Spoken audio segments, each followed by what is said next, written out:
We now welcome UFC Women's Flyweight Champion Valentina Shevchenko. Valentina, thank you for the time. Hello, guys. How are you? We're going to take the first set of questions from Gabriel Gonzalez with Cageside Press. Hey, Valentina, how are you? Everything good? Thank you. Can I ask, are you wearing a camera around your neck right now? Wearing what? A camera? No, it's a mask. Oh, okay. Mask. Okay. You and your sister are so close. Do you feel more nervous for her fight or yours for this Saturday? Right now, at this moment, a very hard question. I think, of course, my fight. I cannot say more nervous for her fight because I know I cannot help her to do anything inside the octagon. She's only one who can bring the victory to her. And I'm only one who can bring the victory to me. And that's why both of us, we have to focus on our own performance, our own feeling, how we feel before the fight, during the fight, after the weight cut, and everything.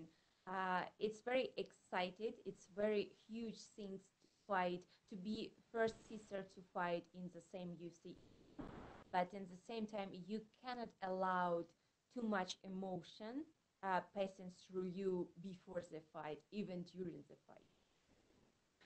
I asked her because usually, either of you is fighting and the other one is focused completely on helping her win the fight. So this week, what are you guys doing differently? Because obviously you don't have the other to help you during the week because they got to focus. We're still trying to help each other before the fight, doing some stuff like during the training, after the training, just small things to make it more comfortable for both of us. But yes, how I mentioned before, the whole concentration is very different than other fight. Valentina, I assume over the last few years, you've obviously done so great. You've become more popular. You're best friends with Halle Berry. I imagine it would be easy to really enjoy becoming more famous. So how do you stay so focused? Because not every champion, seems to be able to keep it. What helps you to stay so grounded that you've been able to stay at this level for so long? Um, you know, mm, People who cannot manage it, they are just not ready for it. I was getting ready for this moment during all my. That's why I know exactly how to manage everything. I know what's the primary, what is the secondary. When it's time to completely go deep training and disconnect anything, and when it's time to enjoy and be more open for the people to show more from yourself. I know what is right time for each of the action. This is what helped me a lot. I want to ask you my final one. I know everybody must still continue to ask you if you're a spy. My question is it annoying because so many people are still doing it, or is it nice because they think you are that cool? It's very funny. As I would say, of course, when you see a person who love to shoot, who were like fighting and doing probably more different stuff, people think, something wrong with that person. But I would like my idea that a person can be anything. It can be multitasked. It doesn't matter if he is a fighter, it has to be just a fighter. He can be or she can be whoever she wants. And even being a fighter, it doesn't mean that you are limited to learn something more, to learn different profession and be also good at this profession. This is what I want to show in my lifestyle. I think you're doing a great job. Thank you and best of luck. We will take the next set of questions from Sebastian Sicanti with Somos MMA. Hola Valentina, ¿cómo estás? ¿Se me escucha? Hola, hola, sí, sí, te escucho. Perfecto. Bueno, primero que nada quería preguntarte cómo imaginás la pelea. Tenés una rival muy dura, pero la cual te quería preguntar, ¿cuáles crees vos que podrían ser las llaves para tu victoria y de qué cosas también tendrías que tener cuidado de Jennifer Maia? Sabes, yo tengo que mostrar todo lo que tengo, ser yo misma, no fingir, no ser nadie más, yo misma, usar toda mi técnica que tengo, toda la experiencia que y estar muy enfocada en lo que hago. Bueno, el sábado vas a pelear justamente en la misma cartelera que tu hermana Antonina, y ambas suelen siempre acompañarse mucho. ¿Crees que el hecho de que ella luche la misma noche que tú puede llegar a condicionarte un poco en sentido de quizás ceder un poco tu concentración sobre ti misma y preocuparte por cómo está ella? No, nunca, nunca no va a pasar. Yo creo que esto se pasa con la gente que no tiene mucha experiencia de estar en esta situación. Nosotros con Antonina estuvimos peleando en el mismo evento hasta que nosotros tenemos en campeonatos mundiales de Muay Thai. Así peleas como yo o ella primera y la siguiente pelea es una de nosotras. Entonces, esto fue como tú ves como tu hermana está peleando, pero tú sabes que el siguiente paso, siguiente pelea es tu pelea. Entonces, nosotros ya hemos vivido tanto tiempo que ya nosotros sabemos cómo controlar todas las emociones.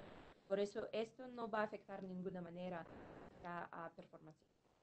Perfecto. Bueno, Jennifer Maia dijo hace un rato que Amanda Nunes le estuvo dando consejos para pelear contra ti. Quería saber qué opinas con respecto a esto.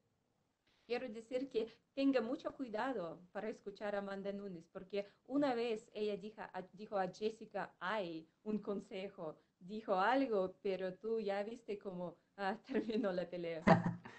Claro. Bueno, hace rato también se sabe de tu interés sobre pelear una nueva vez contra Amanda Nunes. Quería saber si te ves dentro de la categoría en la que hoy estás por mucho tiempo o si te gustaría subir. ¿Cómo imaginas tu 2021? Yo veo a mí defendiendo muchas veces mi cinturón, mi título de la campeona de flyweight. Lo que viene, estoy muy abierta para todas las oportunidades. Perfecto. Bueno, quería saber, además, bueno, hace no mucho estuviste peleando, defendiendo tu título aquí en Sudamérica. Quería saber qué sentiste y además si existió alguna chance, antes de que exista esta pandemia, el coronavirus, de que sea algún evento en Perú. Yo creo que todo es posible porque UFC ya había muchos accesos en países latinoamericanos, claro que sí, Brasil, creo que Argentina, Sí. creo que Chile también era Uruguay donde he peleado yo. Y yo creo que todo es posible. Es posible que ya vamos a tener un evento en Perú también. Me gustaría mucho pelear en Latinoamérica. De verdad, cuando yo regresé después de algunos años que en América y ya sentí el aire de Latinoamérica, la idioma, la cultura, de todo esto, yo me sentí tan como en la casa y sí, de verdad me gustaría pelear más en Latinoamérica. Perfecto. Y la última de mi parte, hace un rato Antonina dijo que no tenían nada planeado en caso de que ambas consigan la victoria en cuanto a festejo. Entonces, quiero preguntarte cuál sería para ti el festejo ideal para las hermanas Shevchenko en caso de que ganen, qué les gustaría hacer o qué acostumbran a hacer. Yo creo que vamos a ir a un restaurante peruano. Aquí el restaurante peruano hay un excelente restaurante. Vamos a ir para tener comida peruana y es yo creo que el mejor festejo que se puede tener. Bueno, perfecto. Muchas gracias y mucha suerte para tu pelea, Valentín. Gracias. We will take the next set of questions from Carlos Contreras with Milenio Diario. Hola Valentina. Hola. Por esta pelea de Jennifer. Parece que cada vez en las apuestas eres más favorita que las rivales y porque has seguido ganando. De alguna forma, ¿sientes que eso afecta para tu carrera, que la gente piense que eres tan dominante, ¿no? Que pues encuentren pocas posibilidades de que pierdas y pocas expectativas porque saben que vas a ganar o piensan que vas a ganar siempre? Mm, ¿De qué manera se puede afectarme? No sé, no veo aquí. Solamente estoy entrenando tan duro para tener una pelea un poco más fácil, pero sí podrían ver cómo estoy entrenando, qué tal duros son estos, ya van a poder entender todo, porque yo entreno más duro que todos mis contrincantes. Se retiró Khabib y mucha gente habla de él como el campeón más dominante en su división. Eh, pero parece que desde que estás en 125 no hay nadie que esté ni siquiera cerca de ti. ¿Cómo te sientes tú en ese sentido cuando viene la plática del campeón más dominante en la historia o la campeona más dominante en la historia? Tú sabes, yo no estoy enfocada mucho en lo que están diciendo y yo estoy enfocada en mis entrenamientos. Lo que a mí me más interesa es hacer mi pelea, hacer mi performance mejor que otra, más dominante, mucho más técnica, mucho más fuerte. Es lo que de verdad, estoy, no soy persona que piensa de lo que otras dicen. No, estoy más, estoy creando mi propio camino, mi propio estilo de vida. Y esto es lo que yo hago. Yo no quiero escuchar a nadie, solamente nada en cómo yo. Sabemos que eres una muy buena peleadora, pero también te vimos muy bien en los comentarios el otro día, incluso traduciendo del ruso al español. ¿Cómo te sentiste y es algo que te gustaría hacer en el futuro cuando te retires? Tú sabes, no es primera vez que hemos hecho esto con UFC Español. Fue experiencia excelente. Ah, Nosotros hemos comentado UFC Chile, ahora el último UFC. Sí, de verdad me gustaría hacerlo más porque la gente con quien estoy trabajando son excelentes. ¿Sabes? Todo es así como fluido en una atmósfera muy buena y no tengo que esperar hasta que me no, puedo hacer todo de una vez. Muy bien, pues felicidades Valentina y ojalá que sea otra buena pelea el sábado. Muchas gracias. We will take the next set of questions from Luis Green from MMA Crazy. Valentina, you're back fighting in Las Vegas this weekend, and the last time you fought in Vegas was your first fight against Amanda Nunes. How are you enjoying being back in Vegas? I live in Las Vegas the last 3 years, and I really enjoy to live here. It's very beautiful place, and nature is gorgeous. You see performance in to train, to have nutrition stuff, have physical therapy in there. So it's anything that a fighter could wish here in Las Vegas. I had all my training happened here, and I would say that I'm in a form, uh, very ready for my fight this.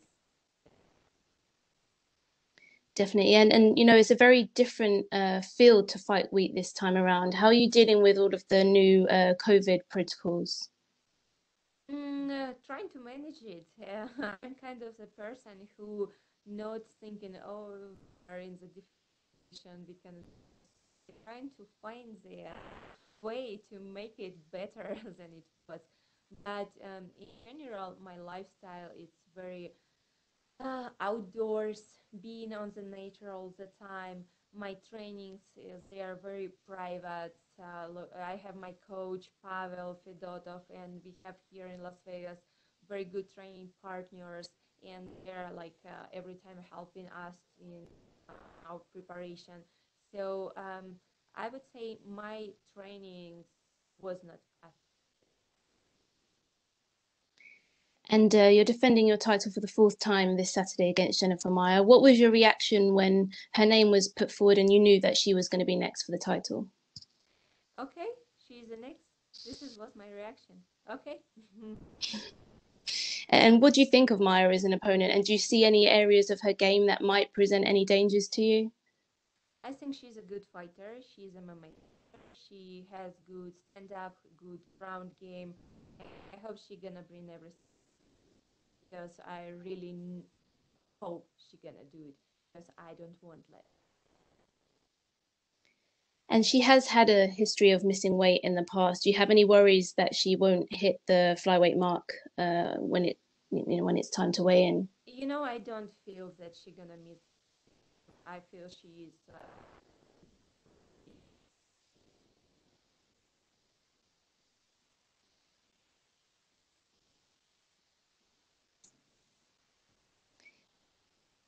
And how do you see the fight playing out on Saturday, and how do you get your victory? There is only one way I see it. It doesn't matter what I have to do. I will do it. I know everything. I was working so hard. I really know I'm focused on what I'm doing. There is no way. There is. Okay, thank you so much. We will take our next set of questions from Damon Martin with MMA Fighting.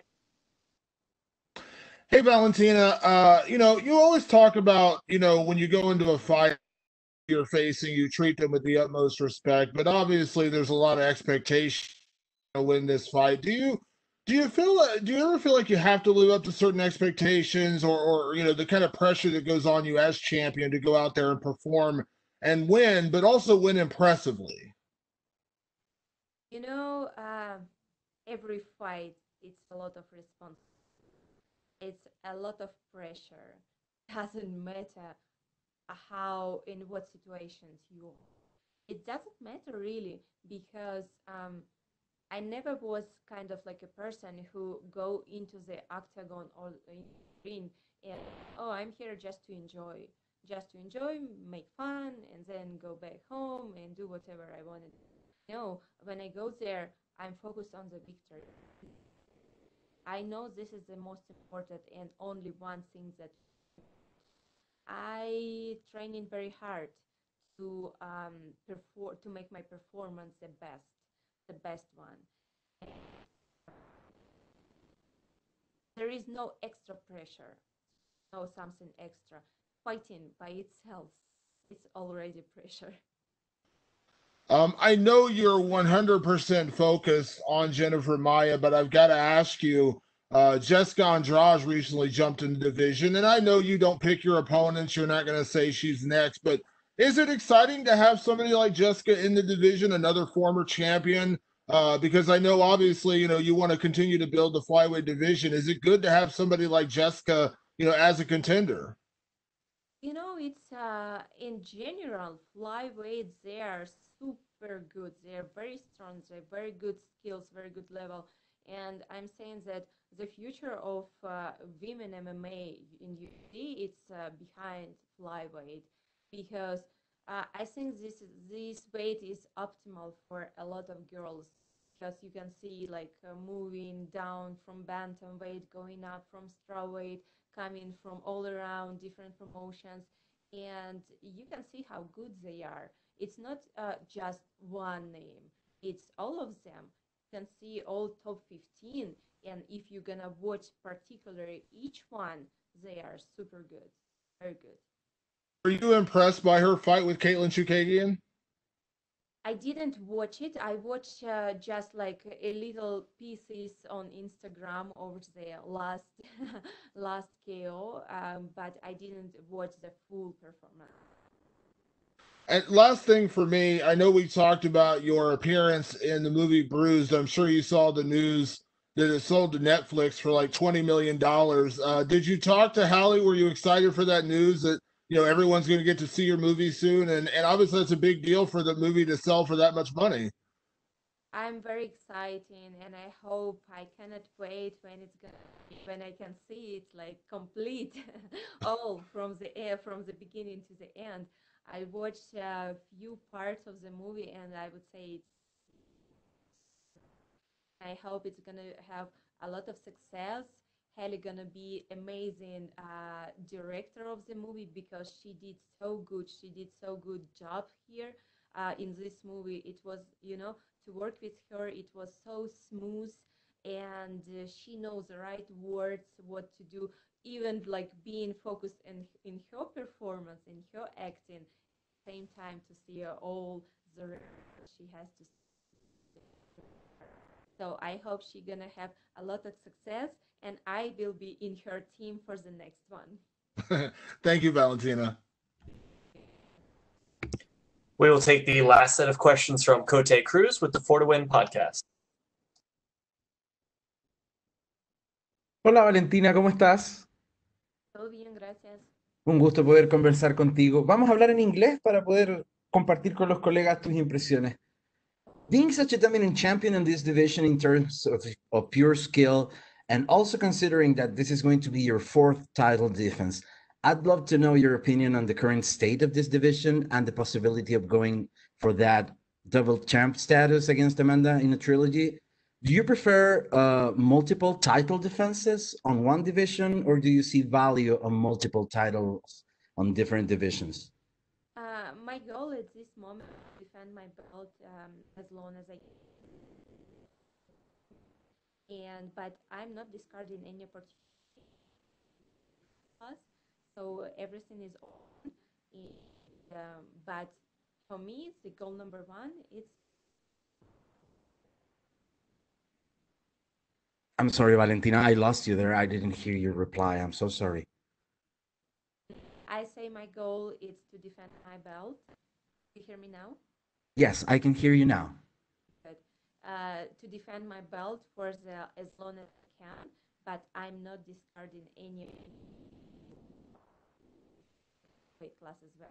But it has to be right fight, right opponent, right time. What do you think about your role in women's MMA and the figure of inspiring women to compete in martial arts and to learn martial arts to defend themselves? What is your feeling about this influence you can make on women? I hope it's good. I hope there is a girl who wants to like me. I hope so. We know that you've been living in Peru for a while. Could you tell us about how was your experience and what kind of things caught your eye? And at the same time, could you talk about the development of MMA in Latin America? I think the MMA in Latin America is on very good level, very good fighters in there. MMA, Muay Thai, everything. I lived in Peru. Me, my sister, coach Pavel for 8 years in Latin America. Great, great country. So enjoy a lot the culture, people, the food, everything. Nature, of course. We lived in Peru, and like and you have the ocean, gorgeous ocean. Then you jungle, la selva, mountains. You have opportunity to prepare for anything. I mean, in term like when you fight on the altitude, you have to find the perfect condition for your. They have it all. So it's no much traveling. You have everything in one. Finalmente, me gustaría darte una oportunidad de que pudieras dirigirte a los fans de habla hispana y que pudieras comentar qué deberíamos estar esperando este sábado en tu próxima pelea. Por primero quiero agradecer a todos, a toda la gente que siempre por energía positiva. Quiero decir que lo aprecio mucho, de verdad lo aprecio de todo mi corazón. Muchas gracias a ustedes. Thank you so much for your time, Valentina. Best of luck on Saturday, champ. I appreciate it. Thank you so much, Valentina.